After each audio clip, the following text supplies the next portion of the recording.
welcome to the show, Pat. Thank you, Leighton. I appreciate it. My pleasure. I'm really looking forward to today's session. And so, being it's your first time, I'd love you to introduce yourself and go ahead and give us your backstory, how you ended up here. Yeah, sure. Grew up in the eastern side of Iowa. Was Bettendorf, Iowa, to be exact. And that community was kind of a conveyor belt into Division I athletics. Very good education, academic community, very high level, again, athletics, football, wrestling, tennis, golf, track, you name it. A lot of really good athletes came out of there. And so I was kind of bred to, I expected that I was going to be a great athlete, all these things. But my whole childhood was kind of plagued with respiratory illness from black mold and ag chemicals, of course, growing up in Iowa. Spent a lot of time on the family farms in southern Iowa. And, during the 70s of the Green Revolution, when the chemical uses really exploded, I still remember, the elders on both sides of my family getting things like Parkinson's and cancers and a lot of those other things from the chemical ag inputs. And so anyway, I was good at athletics. I just couldn't breathe. So I had to train about 3 times as hard as everybody. And then about the age of 20, I kind of got fed up, to be honest with you, with doctors. And I started to do a lot of research and figured out a protocol that I felt would maybe solve my problems, which it did. It only took about 10 days. And I went from breathing through what felt like a straw full of mucus to a crystal clear PVC tube this big. Wow. And all of a sudden I could do anything I wanted athletically. And I had the work ethic because I was trying to keep up with everybody. So I could run like the wind forever, 10 miles, 5.5 minute pace. Ended up, because I was training so hard at that point, at 5'10", dunking a basketball and just doing all kinds of crazy stuff, which allowed me to, of course, win a UFC world title eventually. And then use that research that I had done and a lot more for my athletes to help a lot of guys win world titles, put 95 kids into pay-per-view televised careers, which led me to, of course, broadcasting career, working with a lot of law enforcement, military, special forces. But 38 years is when I started my kind of journey. 28 years ago about is when I really started digging into the soil a little bit. And here I am. That you come to the conclusion, you realize that the soil and humans and everything in between is it's one big organism, and we all really truly need the same thing. Amen to that, my friend. Well, why don't you share a little bit about this protocol that you've created to breathe healthy? I know that a lot of bombers have what we call black lung or brown lung because of all that. Yeah, well, back in those days, 38 years ago, a lot of people were still growing berries and fruits and things like that with real inputs, right? So the antioxidant properties of those things were still pretty powerful. So I put together a lot of that as what I was doing at the time, which like I said, it was incredible. And one more story, and this is a testament to what healing can do for you. Because I was working on my kickboxing skills, my boxing skills. I was going to the boxing gym in town, and that gym had the best amateur boxing team in the country, Davenport, Iowa. That was Pena's Boxing Club, Davenport, Iowa. And there were a lot of scary characters in there, I can tell you. And I got beat up every day. Every day that I went, I got beat up, but I couldn't breathe still at that point, right? So I started my protocol. 10 days later, I sparred with the pound-for-pound best, what would soon become the best pound-for-pound boxer in the world, Michael Nunn, and did 10 rounds with him. Normally, I could only do about 2 or 3, and I couldn't breathe. But I did 10 rounds, and he asked me, "What the heck's going on with you?" And I said, "I think I figured out my breathing issues." And he said, "Whatever it is, man, keep doing what you're doing, because, basically I could take a beating a lot better for a lot longer, right?" And sorry if you hear the roosters cock-a-doodle-doing outside the barn here. But as time has gone forward, Leighton, we know that the environment has been toxified. We have to search a little harder for the inputs that we need for our bodies. We'll just start with that. And so sources of fulvic humic acid come from numerous different places, and you're well aware of this. know how aware your listeners are, but fulvicumic acids, dead seafloor beds, coal deposits, peat bogs up there in the Great White North, different places. We found a very unique location. We'll just say that. Very, very far north, pristine, very high nutrient levels, and the extraction is chemical free. We extract the fulvicumic from the peat without any chemicals, no hydrochloric acids, any of that that's normally used in fulvicumic products. And through that, it does not create, because we don't use chemicals, you don't get imbalances in the bacteria levels and things like that. So then you don't have to denature it with pasteurization and add GMO microbes or anything else back into it. So it's pristine. It's exactly as it is. It came out as it came out under extreme pressures and flash frozen, basically. And it creates a very nanonite powder. That's just one of the substances that we use. So that substance has done a lot for people's health. And for athletic endurance, it's done some incredible stuff. My kids have been on that particular humate, that fulvicumic, for I think 7 or 8 years now. And my children are very unique specimens, I can tell you. So this is a product line that you have. I assume you've got a website that you could share with the audience. Yeah, we've got soil saviors for folks that are gardeners, hunting landowners, orchard owners, folks like that, or people that just want to, correct their environment, break down the chemicals and the heavy metals and other toxins that might be in their environment.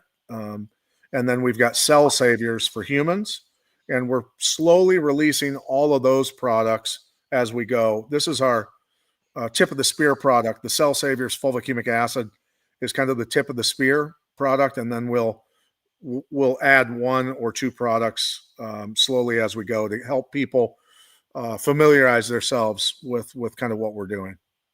So you use the word colloidal. Are you adding any kind of clay?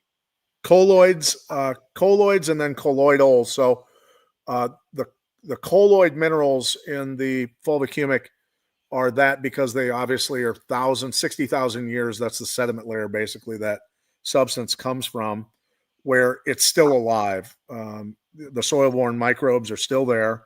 It is not fossilized. And so that is a living layer, sediment layer there that we are after. It's where 60,000 years of concentrated nutrients of, literally over 1,000 different types of plants that have existed in that peat bog, that region, for that long. And so it's very unique because it's still alive when it comes out of the ground, yet it's very condensed and very concentrated. Wow, fantastic. So you're actually you're not only dealing with the ability of the fulvic and the humics to perform, but you're also providing these what we call bioavailable minerals to the body. Yeah, 100%. And that's the thing is, for people, it can go from plant decomposition back into, that form. Or if we think about from underneath the crust of the earth, the geology, the rocks, the minerals, millions of years old, that the molecules of those metals work their way back into the soil, for instance, where the biology meets it, digests it through exudates. So then the chemistry happens, and then you're converting metals into colloid minerals back to bioavailability. So it's, I guess, when you think about it, it's going both directions on how the Earth's crust and dirt and soil and everything works. And it, hey buddy, how are you? Yeah. So that's the thing that I really try to key in on to help people understand how vitality and life is created on Earth, is a couple different ways, directions, I suppose. Yeah, we lovingly refer to them as biogeochemical interactions and reactions, which is basically exactly what you described. Yeah. And the thing is with me, even learning martial arts, I had to have it dumbed down for me. So when I learn something from someone like yourself, who's an expert, I have to dumb everything down so that I can regurgitate it to the masses, right? Well, I'm hardly an expert. I'm just a good learner. You've been doing this for a few years, so Yeah, a couple minutes. yeah. But you know, the thing is um, one thing I will say is using these types of high quality substances on my athletes, for instance, through all the years and people that I've worked with, whether it's combat fighters, even tier one operators that have asked me for help, um, endurance, ultra runners, marathoners, swimmers, triathletes, a lot of those different types of athletes. Everybody is PRing. Everybody is doing greater and greater things, pushing themselves. People in their 50s who have been running marathons and ultra marathons for 20, 30 years, all of a sudden in their 50s are lowering their per mile time by 30 seconds to a minute faster on long runs, and their heart rate's going 30 beats less per minute. So you can't do that in your 50s unless something miraculous is happening, you know, at a cellular level. Do you think there's some enzymatic processes that are occurring as well that you perhaps haven't explored? There most definitely is. There most definitely is. And the thing is that the soil-borne microbes that, for instance, we've got collections of them, different ones, but in that fulvic acid, for instance, they're suspended in time. So when you put them back in water, they do come back to life. And so there's a lot of, you know, ability for them for gut health, for digestion, for breaking down toxins. You know, of course, look, it's very tough to find and always eat super healthy food that hasn't in some way, shape, or form been toxified a little bit. If I go out to eat somewhere, I have to accept that it wasn't grown in this on this farm, right? Yep. It's not the eggs that come from this farm. It's not the honey. It's not the vegetables. It's not the fruit. It's just that's the way it is. So there's definitely some activity going on with that as well. Interesting. Yeah, because like you said, 30 years ago, the food that we were consuming was loaded with these bioavailable minerals and nutrients that we just can't get anymore. And like you said, Yeah, how much money you spend at a restaurant, you're still not going to get that level. right. And it's you know, it's through the education, right? So I was at a regenerative ag event here in the Dakotas last week, and I just simply asked, you know, how many of you, they had an expert panel, and I asked how many are using any paramagnetic rock, volcanic rock, or humates in their operations for their soil health and you know, mineral diversity, for instance. They didn't even pick up the microphone to answer me. Oh, God. And so I that's when, you know, through all the years of the conversations I've had with chemists and doctors and agronomists and horticulturalists and a lot of those types of people just haven't gotten the education through the universities that you know, one would assume. And I guess I'm thankful for not going through university education to a certain extent, because I had to take the longest road possible and learn from the old timers, kind of how this stuff works, right? I'm into that. I think that was my best blessing as well, is not to go through the commercial education system, because let's face it, it's more focused on chemistry, control, and you know, filling your mind with junk that does not really affect or prevent you from deep thinking. Sure. I was Yeah. I was very blessed to hang out with Dr. Lane Ingham down at Yeah. Rhode Island, and for 18 months. And so I got this education that's beyond. And I finally did ask her at one point, I don't remember whether it was a year or more, but I said, you know, why is it you keep telling me that I'm your best student? It doesn't make any sense. I had no education. I you know, barely got through high school. You know, they basically passed me to get rid of me because I asked too many questions. No joke. Seriously. Yeah. And she goes, you know why, Leighton? It's because you had no preconceived knowledge. You didn't think you knew anything. And that was the thing that opened your mind to allow me to give you thoughts and ideas that you then took and chased because you wanted to know more about them. So I think you're absolutely right about, that the not being formally educated is actually a strength. Now, on the other side of that coin, I've been basically held back a lot on some of these really big jobs because I don't have the letters behind my name. And that's still a challenge to this day. I'm 60, pushing 63 years old, and my name is not allowed to be used in certain projects because I don't have that letters, alphabet soup behind my name. So there is it's a tough position, but I guess like everything in life, there's some sacrifices to you have to make to get to where you want to go. Yeah. And the thing is, to me, is the proving grounds for me were some of the most inhospitable places on earth to be.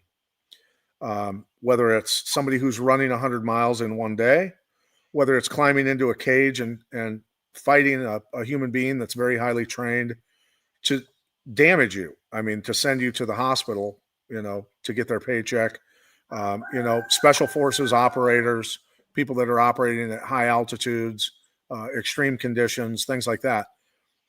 I have to observe that someone can excel in those types of environments and do incredible things and come back and wake up the next day like they didn't even do it. Like they weren't even sore the next day and could do it all over again. So you can imagine athletes, for instance, get up in the morning, do their strength and conditioning, go home, eat, come back in the afternoon or the evening, have to train for 2 or 3 hours at a very high rate of speed, being punched, kicked, thrown down, learning submission grappling, wrestling, kickboxing, all kinds of different arts that you have to combine, for instance, and do that for 10 weeks straight, 6 days a week at a very high rate of speed and punishment. I'm talking severe levels of punishment, and wake up the next day and not even have a bruise on them. That's the type of humans that I had to create to be able to get them to the top, as world champions, and thusly, like I said, the ultra runners, things like that. So then if I can prove that over and over, which I've been able to do through trial and error, 38 years of doing stuff, well, that's the same stuff that has to go in the soil, in different forms to a certain extent, obviously, but that's what's going to make soil super healthy, have an immune function, and create plants that have their own immune function as well, and create nutrient dense food that's going to be actual medicine for human beings, right? I'm into that. Food is medicine, or was medicine until it was yeah. And so, and like I say, it's the people eat, they go to the grocery store, they buy, well, I eat salad, I eat fruits, vegetables, I eat healthy all the time, and I'm still sick, and the food's being grown with synthetic chemicals, and then it has no immune function, so it has to be denatured. Everything around it has to be killed for it to even survive to get to your plate. That's not food. That's synthetic food. Yeah, toxic. So is there a mind piece to this? Like when you're coaching someone or working with them, are you doing any mind exercises? I've always worked in terms of the realms of visualization. And I've always seen the mind and the body as a leapfrog situation where there's days where my body's just saying, I don't want any more. And the mind will drag you further, and then vice versa, right? So there can be days where you just don't want to get out of bed. I mean, let's be honest. You don't want to get out of bed and get punched in the face. That's not always the best day. So, and the people that you train with, if they're all world-class guys like I had for many years, my name was on the building and I got beat up on a daily basis. Right? So there's a lot of that. But what I did was I psychologically convinced myself and programmed myself that I would be a world champion. I lived it, breathed it, and I followed through every single day. I ate very strict. I took the supplements. I stayed hydrated, and I, no matter what, got up and did the work all the time. And that's what I tried to instill, in all the athletes that I worked with. And the athletes that didn't follow the program, as far as, the inputs, the nutrients, the supplements, and do the extra work, they would wash out on their own. And that's kind of how that was, because we had fighters come from all over the world, and they would schedule 6-week, 8-week stay for an entire camp. And there was a lot of times, the vast majority of the time, where 3 days into it, they were already leaving. They said, I'm not ready for this. I am not ready for this level at all. And so they would pack up their bags and go home. And so that is a testament to, number one, work ethic, but also what you've got to put in the body to be able to endure those levels of training. So no formal mind conditioning, although it was a backbone in many ways that allowed these athletes who were ready to get to the next level, probably had their own, what I want to call power of within that allowed. Well, yeah. Well, and when you hang out with a lot of scary characters who are very good at what they do long enough, you're going to get pretty good at it as well, right? But there was also, I would advise and coach people on, you have to visualize. I would lay awake in bed at night for hours, visualizing every possible scenario of being in trouble, being in a lot of trouble, being hurt, being stuck up against the cage on my back with a monster on top of me, how to figure out how to survive, how to get out of there, how to come back and win a fight, those sorts of things. And visualization for every facet of life, something that I do now. I lost it for a while, but I got it back. And now it's every day, do the work that has to be done to be successful in any endeavor that you're involved in. Right. And so I guess in terms of, not you and I not having a PhD or, these letters behind our names or any of these things, I just don't care. I just don't care. What I've focused on is educating the masses about how health can be attained and how they can fix their environment. And I don't worry about the big state jobs or government jobs or any of that sort of stuff. I want the masses to wake up to the fact that, our environment is toxic and poisonous, and we can correct that. Agreed, 100%. Yeah. It's actually very amazing how quick it actually happens. A lot of people, especially people in my work, and I'm going to use the word because I believe in it. Once they're woke, right, they've opened their eyes to the fact that, oh man, this place is not what I've been told it was. That gives them the step to become awakened. And once you've become awakened, now it gets scary because your eyes wide open. Now you're really seeing how bad it is. The water, the air, the pollutants, the food, the chemicals, even the clothes that we wear, all of that stuff. And that's when it gets really scary. And that's where I try to explain to people that you're going to go through some fear as you go down this path. Call it the valley of the shadow of death, whatever you want to call it. But it's a journey through a really dark place, and potentially dark thoughts will creep into your mind as a result of it. And you've got to be at least spiritually prepared to deal with that, but understand at the end of the day, when you come out the other end, you will begin to see how quickly things can be healed through compost extracts, through minerals, through fulvic, and all these organic acids. They can do wonderful things for the body and help chelate stuff that's tied up, that's not bioavailable. Yeah. Those are the kinds of things that, I try to, at least give people a warning that this potentially could happen, and it could derail you if you're not spiritually ready to deal with this, this dark, shadowy time of learning. And so, it's great to have conversations like this with people like you who have been there and gone through those times and come out the other end, and you're doing all right, right? You're doing great. And let me ask you this. You said something a minute ago, like you lost it for a while. Maybe your concentration, maybe your focus, your direction. Can you expand a little on that? Well, I allowed negative people into my life, number one. I allowed negativity to creep in. So for me, to be honest with you, Leighton, it was, I saw, because I wrote, I never had it published because I thought everybody's going to think I'm crazy. You've been through that phase before. I wrote a book 10 years before COVID about COVID, but I used tier one operators, a contracting company that employed tier one operators or former tier one operators, and banking history and time travel for them to go back in time. The book started with financial collapse.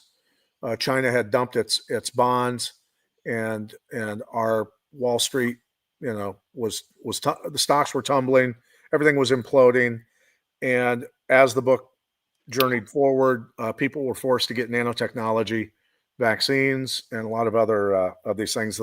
I called the book Operation Green Tip. A green tip bullet is an armor-piercing bullet. So, because I'd spent a lot of time training special forces people, had some friends in military intelligence, so I had fairly good insight in that world about kind of how that worked. Had a lot of experience in the health, biological, and mineralization world, and I understood the banking history. So I wrote that, and I wrote about basically COVID and that it was coming, and I saw it coming for a long time. And about 2018 was when I sat in my office. My whole wall was one big chalkboard, and I wrote down the components in a circle of asymmetrical warfare, whether it was biological, chemical, psychological, financial, all the different components. And it dawned on me in early 2018 that the spring of 2020 is when it was going to hit. And I started getting really scared because nobody was listening. And to be honest with you, that was a very dark time for me because I started drinking. I started drinking fairly heavily, and it caused me a lot. I've been sober now for 2 years. Actually, today I'm celebrating 2 years sobriety today. Thank you. But so yeah, it was a dark time for me because the people that I loved the most, that I cared about the most, really weren't listening to me a whole lot, right? And thinking I was crazy. They don't think I'm crazy anymore, but but ultimately, that's where I lost my way. Is I lost my courage, and I drank to deal with my fear, and so now that's done with. I'm all about solutions. I don't talk about the problems really anymore. I just talk about, look, these are the solutions. If you want to get healthy, this is what you can do. And if you want your environment to be healthy, this is how it's done. And that's it. That's it. If you want to live that way, come join us. We can show you how to do it. If not, and you want to endure the pain, and we can see in North America, the Canadians and Americans, that the pain is starting to get great enough that they want changes, right? Now they want changes. I was going through that pain a long time ago, a long time ago, brother. And so, but we can see in society, a lot of people are enduring a lot of pain. They're in fear. They've been traumatized. They've been abused, and we can help them. We can help them. I'm into that, my friend. Oh, there was so much to unpack on that last round. I think the fact that you saw the future, right, just through your experiences and the people that you're around, is amazing explanation of what I call gut feelings, right? I have a unique ability to put dots in space and time. Like, I see these things falling into line. So it's pretty clear that everything is going in that direction. Yeah. And that's essentially what you did when you wrote this book, is you saw these dots line up in a way that was undeniable and very, very probable that it was going to happen. And I think that's something that, is so important that we teach, because either they don't have the time, they're so overprogrammed they don't have the ability to think for themselves, or worse yet, they've been toxified, like aluminum, lead, mercury, all these things that damage your pineal gland and your thought process. Sure. Some people, I think, I'm afraid that we've lost. They're now drones, and they're never going to have that. Yeah. Well, and the thing is I don't know what your childhood had for you, and that's something that you may or may not have divulged to anybody. Oh, I've shared it. I went back and I did it live on the podcast. Okay. Yeah. So as a child, I experienced a lot of pain, a lot of sickness, a lot of fear, a lot of trauma, all those things. And those types of things being experienced throughout a childhood wakes you up quite a bit, right? Especially when you find answers, when you seek and you find, and it helps you, your mind opens up to what's really going on. Carl Jung, psychiatrist, psychologist, very famous guy who actually worked a lot with alcoholics back many, many decades ago. He was a guy that called what we have undifferentiated intuitive perception. And that's our ability to read a room, to see things that are happening, to see into the future, to see the direction that things are going. And many times, people with undifferentiated intuitive perception become isolated. They become alcoholics. All these different types of things can happen to those types of people, depending on the atmosphere that they're in, right? Depending on whether people are helping them and agree with them or have the same intuitive perceptions, or whether they're just surrounded by people that just don't see any of it and they feel like they're on an island, right? And so that's how that isolation, that feeling can happen. And so when I meet people, I can read them pretty quickly. And I can read their intentions, and I can kind of read their emotions, and so sometimes conversations are fairly short. If I'm getting bad readings off somebody, I'll just move on. Or I had a lady who is a psychiatrist, or started out as a psychiatrist, and I said, when you're talking to people, because you go to big events all the time, when you're talking to people and you're dealing with people, how do you deal with that? And she goes, it depends. She goes, if they're a kind person, she goes, I'll be very kind to them. But if they're kind of a mean-spirited person, I'll deliberately short circuit them by talking about things that scare the shit out of them. Nice. So, but anyway, that's kind of what we deal with, Leighton, is that's what we have, per Carl Jung, is undifferentiated intuitive perception. Yeah. And I agree with you. Through trauma, one of two outcomes happens. Either you're now a traumatizer, Mm-hmm. or you take that trauma and you use it as a tool to prevent anyone else from traumatizing you again. And I think that's kind of what you were trying to say. And I think that psychiatrist has a wonderful defense mechanism. Yeah. And the interesting thing was, like, I think I had a realization. Well, I know I had a realization, and it happened exactly like when I became aware of life and death.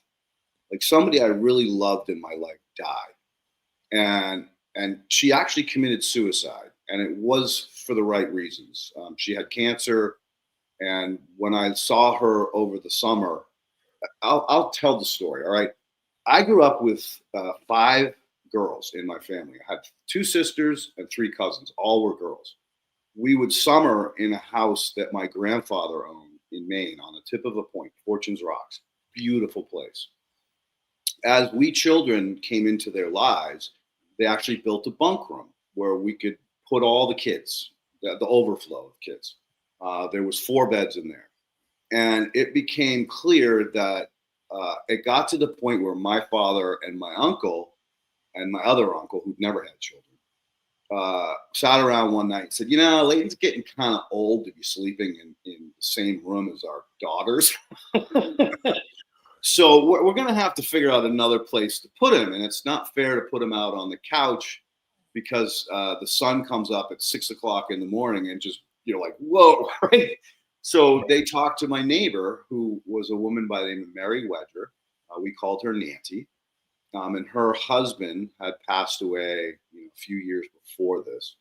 And she had a porch that had a day bed in it.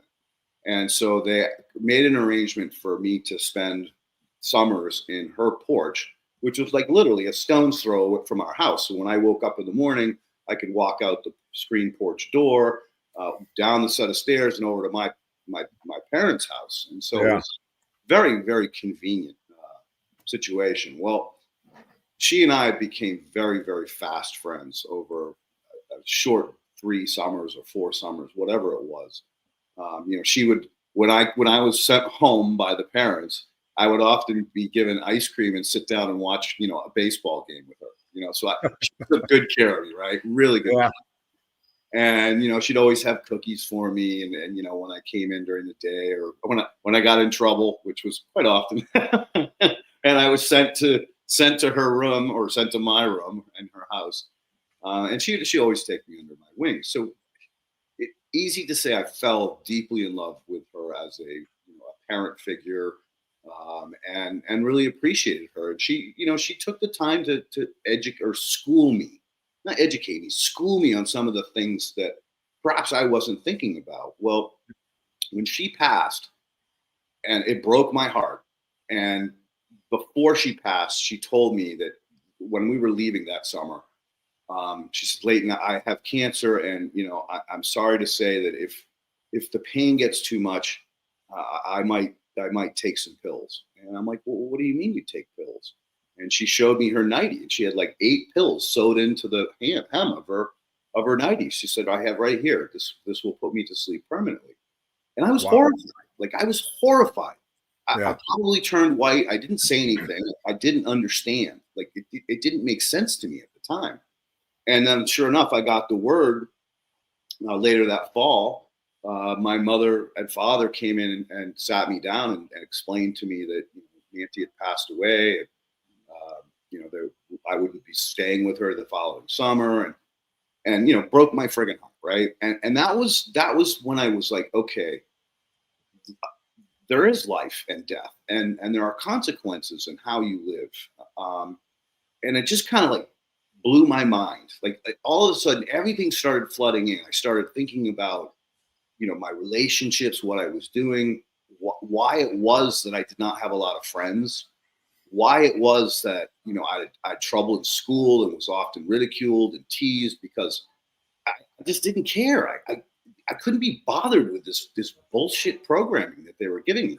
I didn't know it at the time. Like, I had no idea it was programming at the time.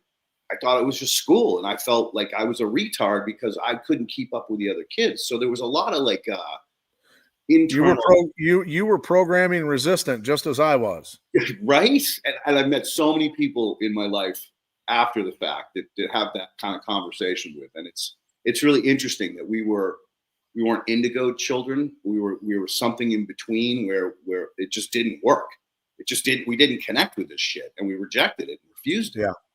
So needless to say, that was my first awakening and my realization as to why, I didn't have all these friends. I wasn't the popular kid. I was often picked on.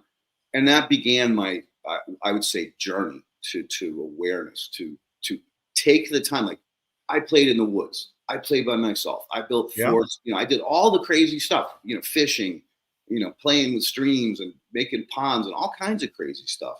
And I was happy. I was super happy. And then, you start to get older and you start to look at the opposite sex different ways. And now all of a sudden you're like, well, playing is as much fun. I want to go kiss a girl. I want to have a relationship, whatever it is. But you start to move into that phase of your life. And everything goes sideways. Everything goes freaking sideways. And before you know it, you've woken up and you're married, you got kids and responsibilities and homes and businesses, all these things that you lost your way, you lost your path, you lost your journey. Maybe you did, or maybe you didn't. It just depends on who you are. But in my case, I got sucked into a relationship which I thought I was mutually being loved back the way I was loving. And at one point, I went through a horrific divorce. I lost both my houses, all the money she embezzled. I don't know, it's like $250,000-$60,000 out of her account, and she put it in her premarital name, and nobody knew about it. The only way I found out about it was her assistant called me one day and said, "Leighton, what is going on? I heard Paula's divorcing you." And I'm like, "Yeah, I don't know what happened. She just snapped one day." We were the model parents. She was mother of the year. We walked the kids. All the neighbors were like, "What the fuck happened?" And there's a reason, and it was directly related to money, but that's here nor there. I woke up going, "Holy fuck. I'm in the ghetto in East Boston. I can't even see my fucking kids, but every other weekend. That's not being a father." Right. I had no influence over. My son was 8. My oldest was, 8, 3, and 5. She was about 12 or 13. These are pivotal points in a child's life, and to for me, that I live for them. I live for my wife and my children. Everything I did was focused on making their life as happy and as positive and potentially economically friendly as possible, right? Everything that we were taught as kids. Make your children's life more comfortable than yours was, right? And so all that got ripped away. I went off the fucking deep end hard. Similar story. I fell into a scotch bottle for about 6 months, and then finally I pulled myself out of it. Not totally, but I pulled myself out of it, and I said, well, good job on only 6 months of it. Yeah.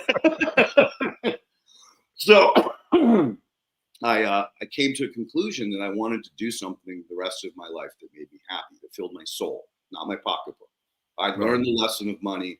I started reading all about the Federal Reserve, how the Big Short, all these things, all these that we weren't taught in the whole manipulation of the system as a whole. And so that really opened my eyes. And that was when I said, that's it. I'm never going to chase money again. I'm going to chase things that make me feel good. And that's what started me on this journey. Well, about 6 years ago, maybe more like 7 years ago, I was divorced. I had a girlfriend like from, I don't know, maybe a year after I was divorced up until that point. And she and I just kind of, we grew apart, right? I was focusing on work and my passion for the soil and biology and engineering. And she was more focused on, the country club, her girlfriends and gossip and, that end of it. And I met this woman who, and this is a fucking great story. And I'd like to share it again. If some people may know it, others may not. But I was a friend of mine who knew I was very deeply spiritual and chasing my next level of who I was as a human. Told me, he goes, "Hey, there's a cacao ceremony tonight. You want to come?" And I was like, "Well, what's a cacao ceremony?" "Well, we meditate and then we drink hot chocolate and meditate." And I was like, "Oh man, I've been working on my meditation for the last 3 years. I never heard of using like hot chocolate to elevate the meditation." And he goes, "Yeah, there's something really special about cacao that I can't explain." We've later learned in life that helps to open your pineal gland. It does all kinds of wonderful things for you. And so I was rushing in, because I've been working all day, and I kind of got lost on the way there because I'd never been to this place. But I arrived there like 1 minute before the ceremony began. The room was full, and if you've ever been to a yoga studio, you don't want to be in front. You don't want to be right in front of the teacher, right? So needless to say, I was the last one in, grabbed a mat. There's no space, so I just parked myself right in front. And they began the ceremony. The gentleman that started it, Sean, poured the cacao for everybody, explained to him the history of cacao, how it was used by the indigenous in South America as this wonderful spiritual tool to help enlighten your higher mind. And so I drank my cup of cacao. I lay down on my mat and I began the meditation process.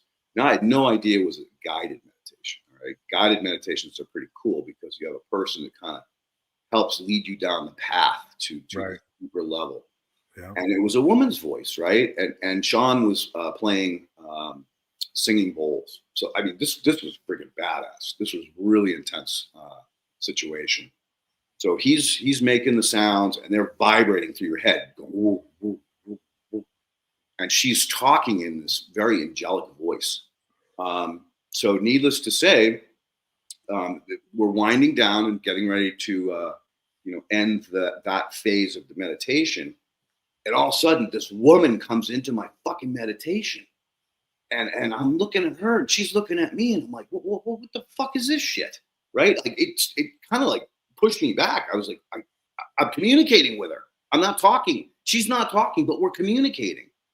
And so this woman, winds us down and says, okay, I want you to, slowly come back to consciousness. I want you to, keep your eyes closed, let your breathing deepen, let your blood flow come back.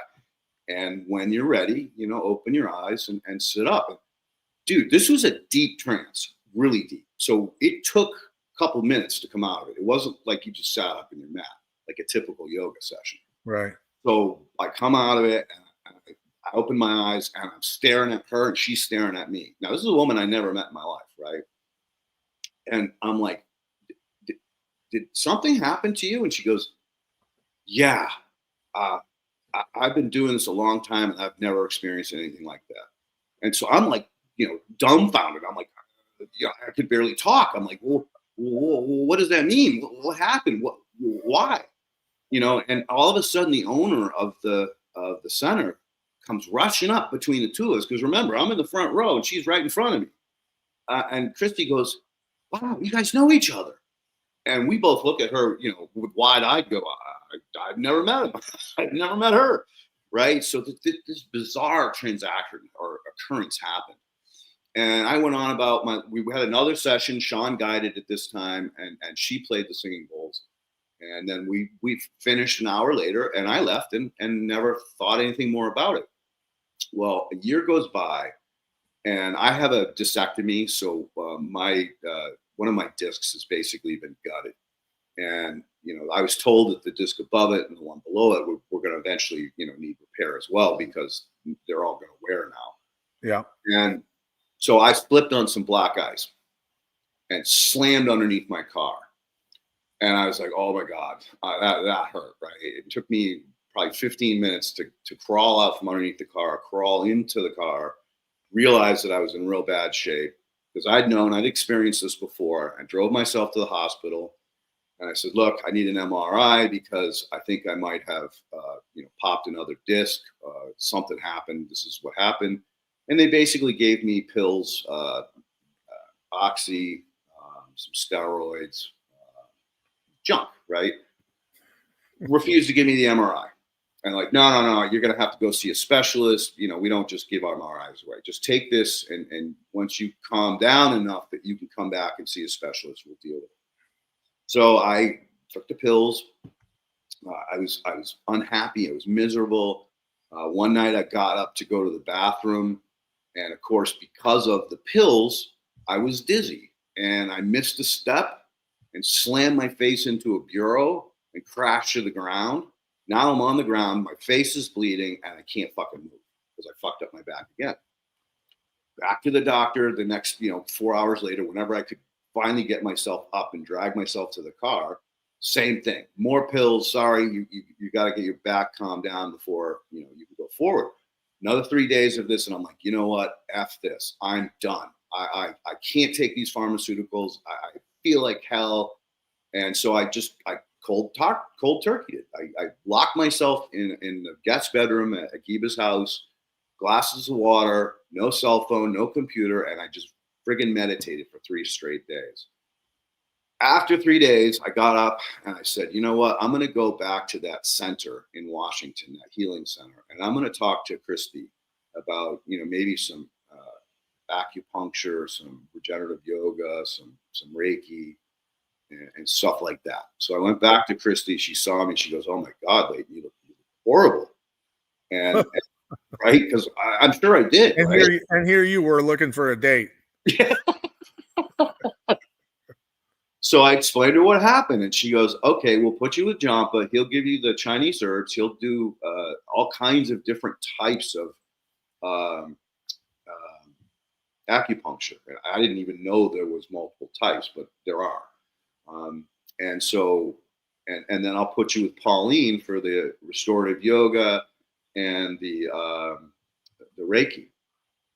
And so, I go back into this the clinic the next day because I have my appointments, and I spent 3 days, 4 days a week sometimes for about 3 weeks to a month in this process. And so, of course, I got to know Pauline. She was the girl that I had that interaction with in yoga or in meditation. And she was like, "Oh, what do you do?" And I'm like, "Well, I'm a or a soil biologist, I'm a soil engineer." "Well, what is that?" And so we got to know each other, right? So lo and behold, at that point in time, I was basically sleeping in the guest bedroom at Eva's house. We were not a couple anymore. And so, we had a couple glasses of wine, we had some laughs, and enjoyed each other's company, right? And so I was asking her, like, "Well, what are you all about?" Like, and she's like, "Well, I have, I'm licensed or registered in 17 modalities." I'm like, "Well, do tell me, what are these modalities?" Everything from yoga, not yoga like a weekend training camp. I'm talking 2 years of working, to become a licensed yoga teacher. So all the different techniques, breathing, everything, you name it. She was guided meditation. She did Ayurvedic medicine. Dude, she was the only non-doctor on that 2-year-long course in Ayurvedic medicine.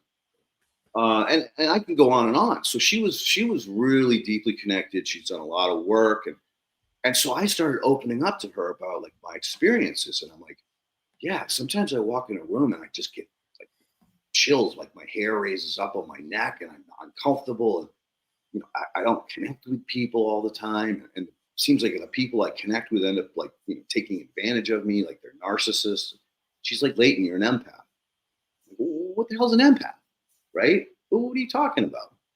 So she taught me how to understand and learn what I'd been feeling like since that time I became awake when Nancy died. Like all of that time I had lost.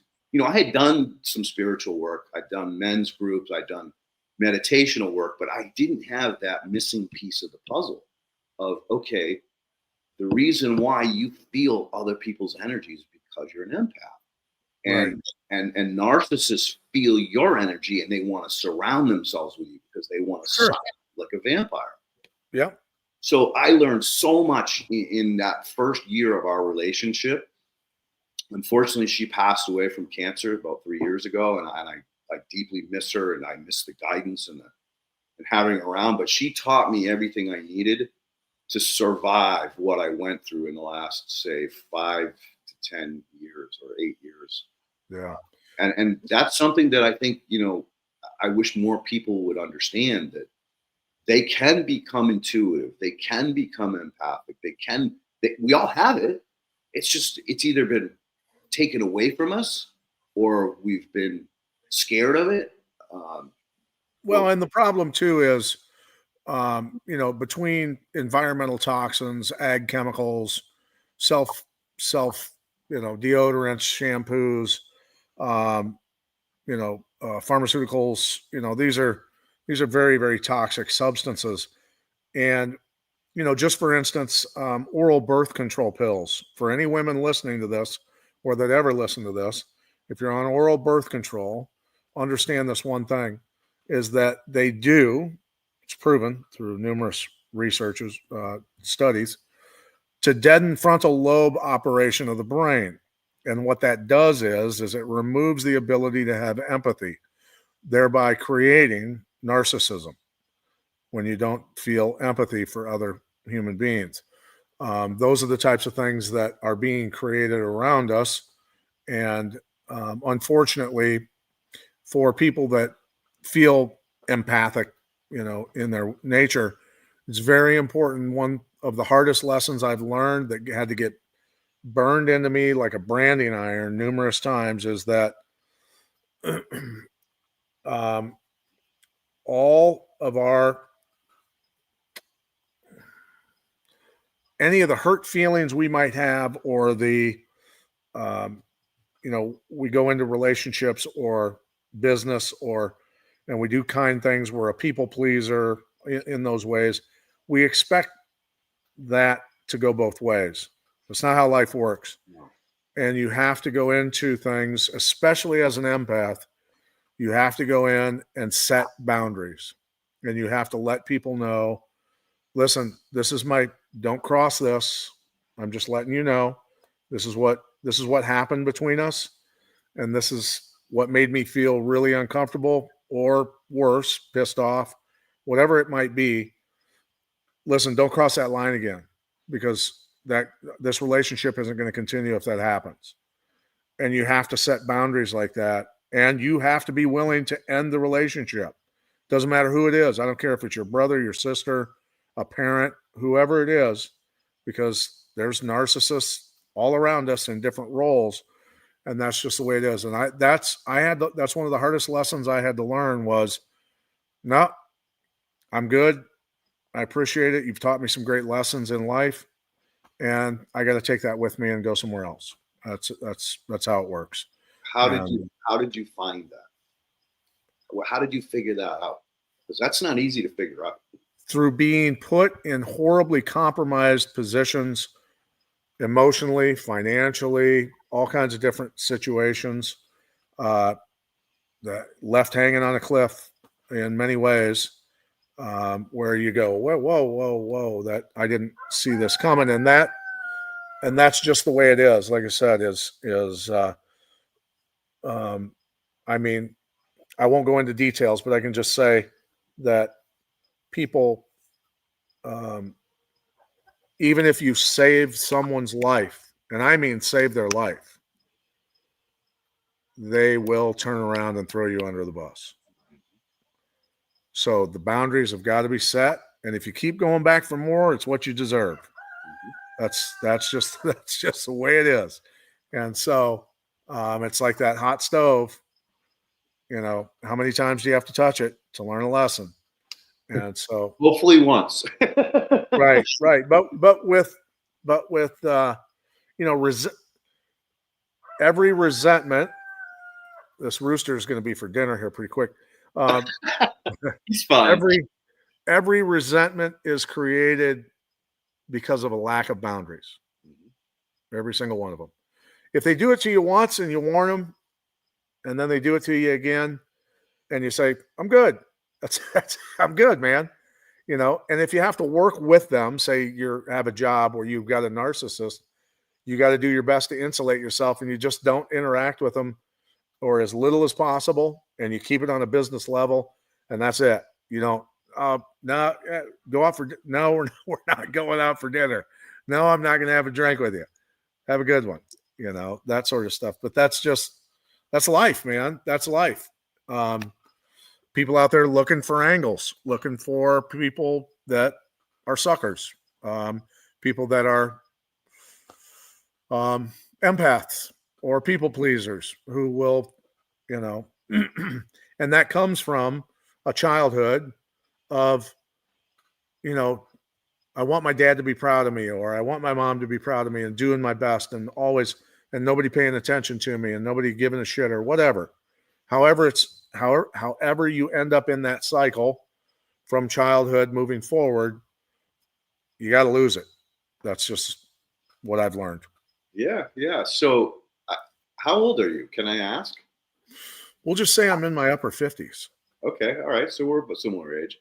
So we grew up in similar times. I mean, we were latchkey kids, no helmets, no seatbelts, parents all smoked and drank, and, there were no consequences. It was go out and come back when it gets dark. And yeah, you screwed up, you got spanked, and it hurt. It hurt really bad. So, whether you call that trauma or life lessons, it is what it is. Not that I did not suffer some trauma that was outside of the scope of what would be considered rightful at that point in time. Sure, I did. I definitely had some, I don't call it child abuse, but there was some times that I got beat pretty bad, that beyond the punishment that should have been served for what I did. But right. So what I'm trying to say is our generation went through something that in many ways prepared us in ways that the generations behind or after us are nowhere near ready. And it's to the point now where I'm horrified at the children, 10 and younger, how they're going to be brought up, because it's just, they're not only being bombarded with these chemicals and these toxins and lack of nutrition, but there's no consequences. Like you said, there's no empathy. There's no learning to respect others and to be respected and set boundaries. And that was another question I'm dying to ask you, is like, when did you learn how to set boundaries? Because I didn't know about that until Pauline. That was one of my first lessons. All right, Leighton, you've got to set boundaries. So please explain to us how you figured that one out. It was really, to be honest with you, I think mostly through the process of becoming ill, because I had brain and nervous system parasites, and my black mold came back, and that was several years ago, and dealing with that, and then knowing what was coming with COVID and some other stuff, through my illness, I made some observations that the people that I fought for the hardest, they just weren't there. They just weren't there. And they got, I have to admit my part in that, right? I was sick. I was drinking to deal with my fear. I had brain parasites. I had all kinds of stuff going on, and I couldn't solve it. I was having trouble figuring out what the hell was going on. And Dr. Will Spencer, who's my business partner now, is the guy that did a scan on me and said, "Dude, you're so full of brain parasites. You're probably lucky you haven't committed suicide yet." Almost all mental illness is brain and nervous system parasites. Almost every single one of them. So he gave me a protocol, and 10 days later, my depression and anxiety went away. And I had already quit drinking, up to that point for several months. But then my anxiety and depression went away for the most part, and I could start taking a deep breath. But nonetheless, the people that I, for years, fought for the hardest just weren't there, and actually attacked me for being crazy, whatever. But nonetheless, there was just some things that happened in there where I just learned some very, very painful lessons about human nature. And again, I had to be man enough to admit my part in all of that my energy, my illness, all these things were playing a part in this. And it just happens. But the energy that I put out is going to come back, right? It is. And so, it's important for me to try to be as positive as possible. I can't be positive all the time just because of the obvious stuff that, you and I recognize that's going on in the world. But nonetheless, I just have to grin and, like I say, navigate life a little bit differently. So. Well put. And Perky, I had the same thought, and I thought it, and you wrote it. So we'll get to that and when the question points. But yeah, so you basically discovered that you needed to set boundaries, through experiences that you'd had leading up until that point, which is interesting, because I never learned that. Like, I didn't understand that until Pauline said, "No, you allowed them to take advantage of you. You need to set boundaries. You need to own that, and you need to stand by it and be strong about it." And it's very important for people to learn. There are very few people on this earth that will go down with a sinking ship. Oh, right. No, they'll step on you to get off. 100%. 100%. Yeah, they'll push you down. That's the reality. And you got to be able to read people, and not only read people, but also just steer clear of them altogether if you start getting bad vibes, period. Yeah, and there is a lot of books out there now on narcissism and how to handle it. And you had some wonderful suggestions there. Yeah, you don't make any commitments. You be Yeah, friends. but and at the same time, though, Leighton, here's the thing: when people conduct business, there's people out there that conduct business with absolutely zero emotion. Mhm. Where my lessons were, and I'm sure you've learned this lesson, that I would go into things with emotion, caring about, taking. There's just different ways that people approach a business setting, right? And people look at you and go, "Hey, man, sorry, this is just business. What's best for me is best for me. Sorry about how you feel. Too bad, but this is what's best for me." So that's why we call contracts boundaries, right? That's okay. Put it in writing. And when you want me to show up, and this is my fee for speaking, or this is my hourly rate or daily rate for being an advisor in your operation, or whatever it is, I'll send you over the agreement. You sign it, send it back to me. I know both sides understand the deal. I show up, I give a speech, or I help you with your operation, teach you some things. You, in exchange for me helping you, give me money or whatever it is, and we're good. And we're good. There's no expectations outside of that realm, and that's a contract. That's an agreement, and things like that. So that's the type of stuff that we all have to learn the hard way sometimes. I'm into that. And what's funny is I've been self-employed since I was 18. I started as a carpenter, then I went into contracting, then I went into general contracting, into developing. So I was around and read contracts for a living. That was my job. Yeah. But even that didn't teach me about boundaries and money, right? Money is a big thing. What's best for me is best for me, and fuck you, right? And that's something that what I want to call a lack of morality in business is a real big thing. Like, billionaires didn't become billionaires for being a nice guy, right? And Sure. I think that there's a lot of businessmen that I've worked with and businesswomen that I've worked with that they weren't narcissists. They were good business people, but they didn't try to take advantage of you. They didn't try to screw you, for lack of better words. They were understanding. They were respectful of the challenges, because in construction, there's always challenges, right? Like you said, there's always problems, but you got to find a solution. And so, I gained a lot of word of mouth work by being a really good problem solver. And that was part of me that wouldn't allow the school to program me, was because I was super good at figuring things out, right? Right. And that's a lesson that people need to learn, is that you cannot identify the problem.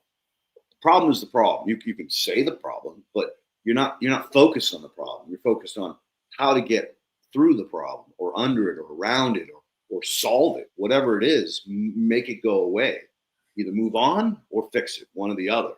And so, and I'm sure you've run into that a lot in your life. So yeah, as an empath, we realize we're the problem.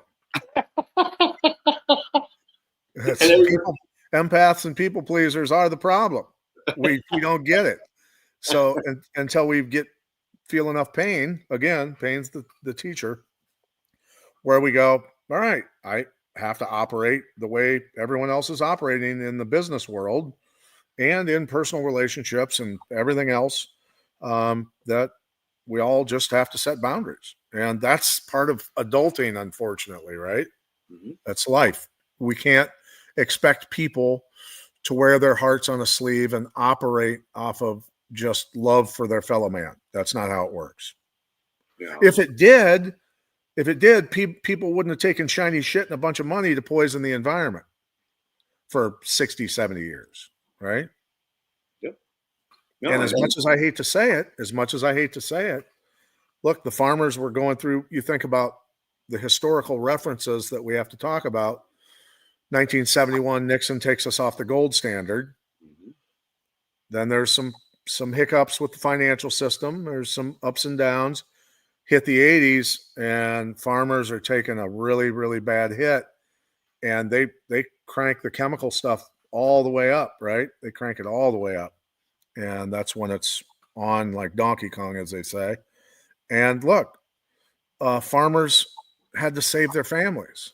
They did what they had to do. They took the chemical route. That's human nature, and that's something that, look, most of the time, that people are going to save themselves first. That's just the way it is. Most people will always save themselves first. So when things start to come apart, recognize that you're going to get left on an island real quick. And that's just unfortunate. That's just human nature. That's human nature. I don't think it was bred in us. I think it came about with humanity's expansion. And I don't want to point the finger directly at like the Catholic Church and the Roman Empire, because it was going on before then, right? It goes back to the dawn of time. Sure. That man could have taken other routes where it could have been all about expanding the human race, expanding its conscious, expanding its ability to live a greater life. I mean, one of the greatest facts that I found out just recently, even in like the Dark Ages in England, the peasants only worked 180 days a year. And the rest of the time was for their family and for them, because they wanted to have healthy workers, right? And if you think about it, it makes sense, because that peasant who was farming the rich person's land was growing really good food, and had the time to cook it, can it, produce other benefits, wool, all of the things that they needed to actually improve their life. They were given the opportunity. And if we just went back to that alone, would be a huge advance in human civilization. Yeah, there's just been the gremlins in the machine have always been there. It's the same characters throughout time. We're dealing with, literally they have, worked their way into control of every global national organization, every entity, every religion. It is the way it is. But here's what I say is that while as frustrated as I get or used to get with the evil that I saw walking the earth, roaming the earth all around us, that evil is here on earth by design to allow us to make a choice. Am I going to choose materialistic, earthly, stuff, or am I going to choose what the right path is and still protect myself, mind you, the best I can? But so, look, I've gone out on a limb. I was very public about the COVID stuff, very, very public. I got crucified for it. I lost my broadcasting job. I had my supplement company at the time attacked. I had numerous things happen. And so to me, I didn't protect myself. And, the old saying, right? The warrior saying, which I knew for decades, know your enemy and know yourself, and you will win 1,000 out of 1,000 battles. And I just wasn't 100% familiar with my enemy, nor was I familiar with myself at the time. And so it's just dialing things in and getting tightened up. And look, if people want to attack me for teaching people how to correct the environment and themselves, I don't know how they could do it, but hey, give it a shot. But I think the track record shows that what we're doing with our lives is to improve humanity's plight in this world, and to improve the world, and to leave something really good for our children. And that's really what it comes to. So there is a turning of the worm, so to speak. It's happening. It's happening a little slower than I would have liked. But it is happening, because we know, Leighton, that farmers want out of the system. They want out of the ridiculous triangle of in a servitude that's going on with the banks giving them loans for inputs and seed. The chemical companies controlling the SOPs, and the insurance companies then, granting them insurance, crop insurance, and bankruptcy insurance based on their servitude to the the chemical company and the bank. So the farmers want out of it, and we do have answers for them. We can help them, but at the same time, it's not easy for them to get out of that system. So what do? We take it to the masses, and all the masses just take over. Backyard gardens, orchards, everything else, and start growing their own food. And look, the system under its own weight will go away at some point. It might happen in our lifetime. It might not. But I do know that there's a lot of people that are now growing their own food and changing their lives because of it. Another thing that's a very powerful tool is something you brought up earlier, which is remaining positive.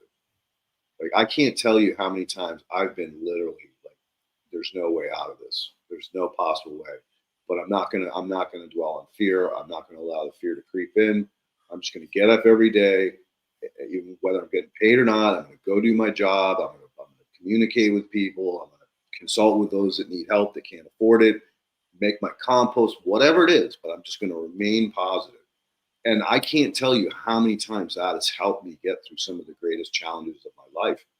And I learned that from a spiritual men's group where we met to talk about, well, how can a man live in this day and age when we're being demasculinated, we're being manipulated, we're being overrun or out controlled by our partners or spouses, and how do we react? How do we respond, not react to the situation? And it always came back to positivity. And I think that is, that was something that you touched on earlier about how important it is, even when you're in dark times or dark thoughts, or you're not in a happy place, you got to somehow flip the switch and say, okay, whoa. It's okay to think that or feel that, but I'm not going to let that control my day or my life.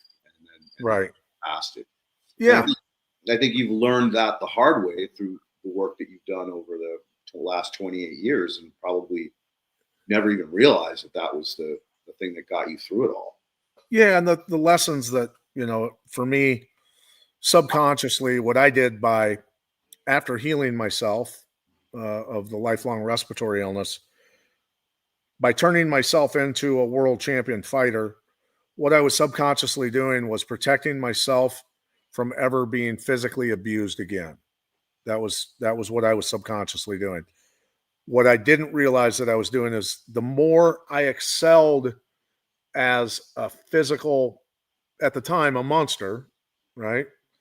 I remember walking through malls or in huge crowds and going, there's literally no one in this entire stadium that could hurt me. There's nobody. But what you forget is you're leaving the injured child, psychologically and spiritually behind. So you're building this shell of physical monstrosity, bulletproof type human being, and you're fragile, man. You're fragile, and you don't, and until it starts to get chipped away and you start to correct those things, that's part of that. And I was going to lead into something else, but so I guess what that instilled in me, because I became such, very good at what I was doing as an athlete and as a coach and things like that, that when I see abused kids or sick kids, none of it needs to be happening, and none of it should be happening. So I have this hyper level of protectionism for kids to the point where, if I don't heal the environment or help people and heal the environment and teach people how to heal themselves, what would I do, given what I did for a profession, to people who hurt children or people who poison mankind? That's my two options, brother. So I choose to do the right thing, right? And only through that am I going to be able to change people's lives.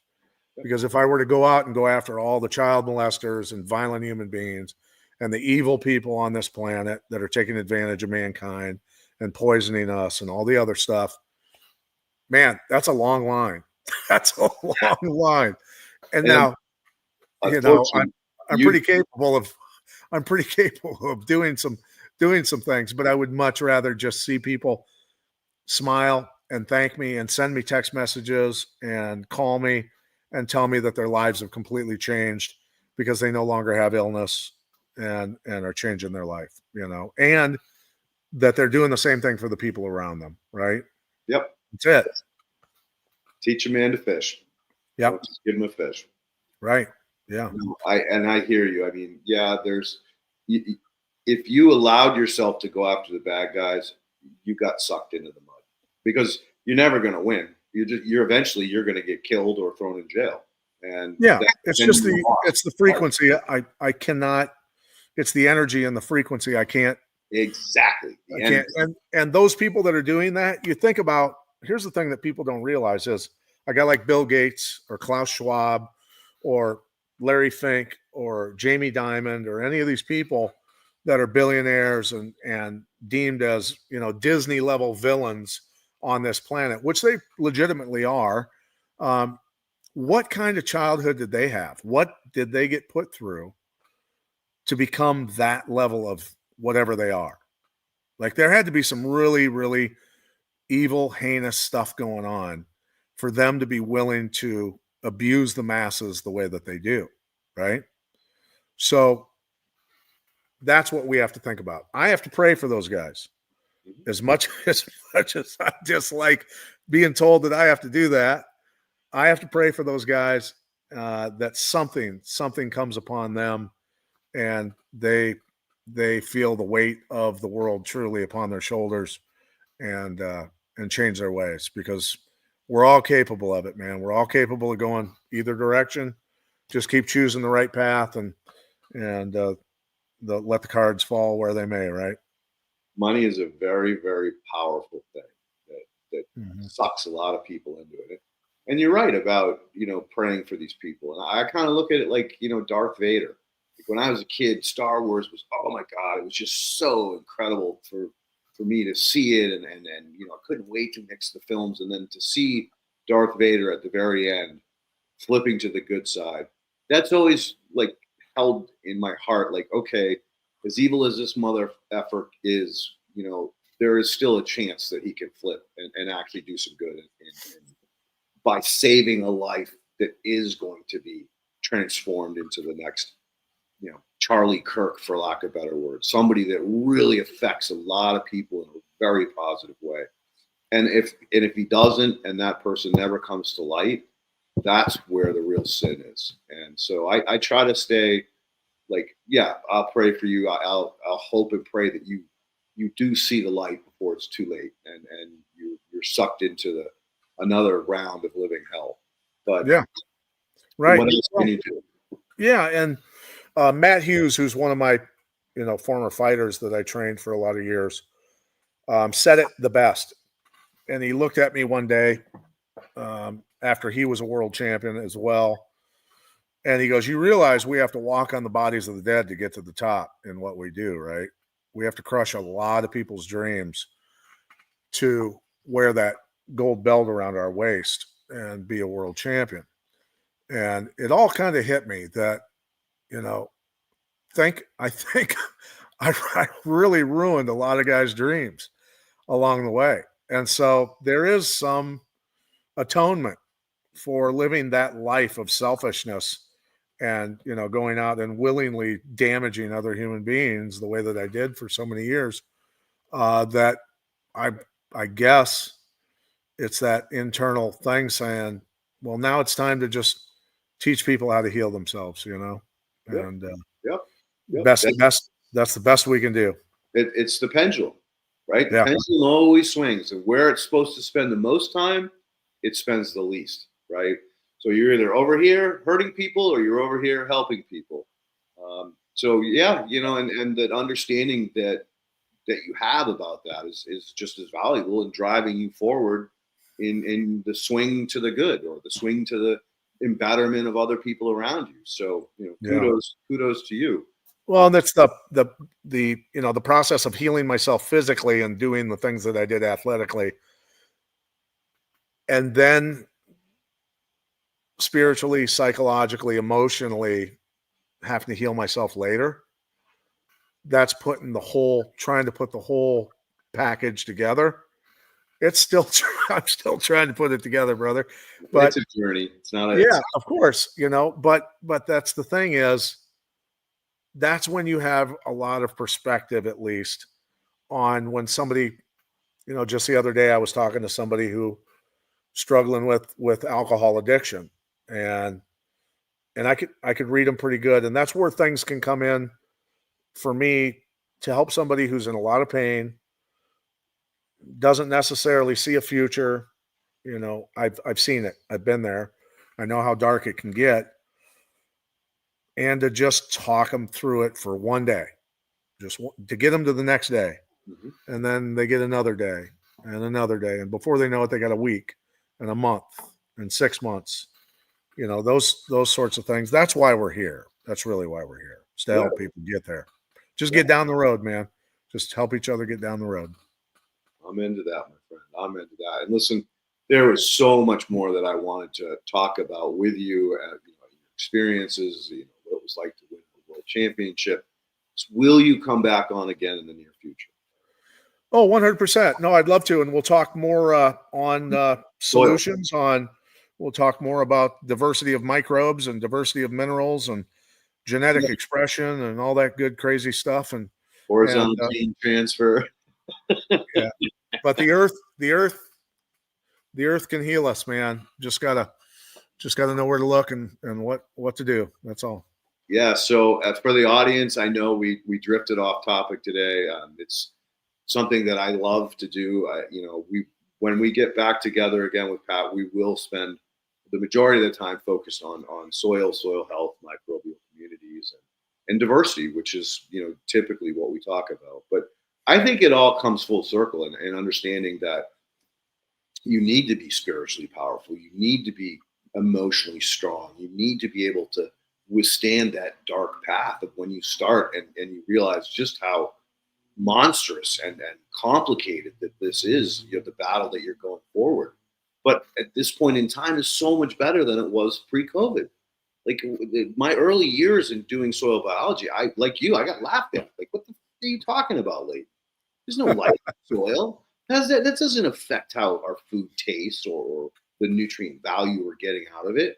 It was like every time I opened my mouth, I got punched for speaking truth, right? So right. Post-COVID, a lot more people have said, wait a minute. Well, they were sitting around wondering what the heck was going on. They started thinking about, well, what am I doing with my life? Why am I working so hard? Why has nothing ever seemed to come from it? Why am I always angry and upset and frustrated? Sure. And so, I think that the opportunity now is greater than it ever was since the chemical companies took over the whole system as far as, food and health. Food was medicine. We didn't have medicine. Yeah, we had some herbs that you used, but they were natural. They came from the earth. They weren't, pharmaceuticals. So, and that's something that we'll definitely touch on next time. Now, typically right around now, we open it up to questions. You have 4 questions, and some of them might take you quite a few minutes to discuss. So, Ken, no stress. I'm good. Ken, let's go ahead and fire up the questions and see where this goes. And guys, we totally went off track, but as said, we're gonna have Pat back, and we're gonna have one of the gentlemen that he works with come on. That's the specialist that set up, his regiment for getting him set up, and hopefully that's going to be next week. But Pat, Farmer Cheryl, does Pat have any videos showing the microbes in his Soil Saver product? I mean, there are some films, but I'll explain kind of basically what it is. It's the 7 components in that box that you get. The 0 to 5 acre box, the 5 to 10 acre, 10 to 20, or 20 to 40 acre box has 7 different components in it. And there's several of those components that have a few components in those, from bacteria to mycelium to extremophiles in terms of the organisms. There's over 1,000 different types, and it's very important for people. I've had people go, "Whoa, are you sure there's not anything dangerous in there?" And I don't want to release a pathogen. And I go, "There's no such thing as pathogens unless they came from a bioweapons lab, or you throw a bunch of nitrogen and pesticides in a lake, and there's an E. coli explosion to try and correct the human degeneracy that goes into chemicals and everything else, right?" So the extremophiles, a lot of those, you can't even hardly see them on an electron microscope.